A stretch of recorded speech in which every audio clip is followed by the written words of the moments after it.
ನಮಸ್ತೆ ವೀಕ್ಷಕರೇ. ಸ್ಪರ್ಧಾತ್ಮಕ ಯುಗದಲ್ಲಿ ಸರ್ಕಾರಿ ಶಾಲಾ ವಿದ್ಯಾರ್ಥಿಗಳನ್ನು ತಾಂತ್ರಿಕವಾಗಿ ಸದೃಢಗೊಳಿಸಲು 1ನೇ ತರಗತಿಯಿಂದಲೇ ಕಂಪ್ಯೂಟರ್ ಶಿಕ್ಷಣವನ್ನು ಆರಂಭಿಸಲಾಗುವುದು ಎಂದು ಶಾಲಾ ಶಿಕ್ಷಣ ಮತ್ತು ಸಾಕ್ಷರತಾ ಸಚಿವ ಮಧು ಬಂಗಾರಪ್ಪ ಅವರು ಹೇಳಿದ್ದಾರೆ. ವಿಜ್ಞಾನ ಮತ್ತು ತಂತ್ರಜ್ಞಾನ ಇಲಾಖೆಯು ಜವಾಹರಲಾಲ್ ನೆಹರು ತಾರಾಲಯದಲ್ಲಿ ಹಮ್ಮಿಕೊಂಡಿದ್ದ ಗಗನಯಾತ್ರಿ ಶುಭಾಂಶು ಶುಕ್ಲಾ ಅವರೊಂದಿಗೆ ವಿದ್ಯಾರ್ಥಿ ಸಂವಾದ ಕಾರ್ಯಕ್ರಮದಲ್ಲಿ ಭಾಗವಹಿಸಿ ಮಾತನಾಡಿದ ಸಚಿವರು, ಪ್ರಸ್ತುತ ಯುಗವು ಕೃತಕ ಬುದ್ಧಿಮತ್ತೆ ಮತ್ತು ಕಂಪ್ಯೂಟರ್ಗಳ ಯುಗವಾಗಿದೆ. ಈ ಸ್ಪರ್ಧಾತ್ಮಕ ಜಗತ್ತಿನಲ್ಲಿ ಸರ್ಕಾರಿ ಶಾಲಾ ಮಕ್ಕಳು ಹಿಂದೆ ಉಳಿಯಬಾರದು.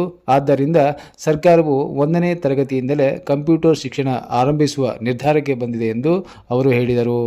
900 ಕರ್ನಾಟಕ ಪಬ್ಲಿಕ್ ಶಾಲೆಗಳ ಮೂಲಕ 11 ಲಕ್ಷಕ್ಕೂ ಹೆಚ್ಚು ವಿದ್ಯಾರ್ಥಿಗಳಿಗೆ 1ನೇ ತರಗತಿಯಿಂದಲೇ ಕಂಪ್ಯೂಟರ್ ಶಿಕ್ಷಣ ನೀಡಲು ಸಿದ್ಧತೆ ನಡೆಸುತ್ತಿದ್ದೇವೆ.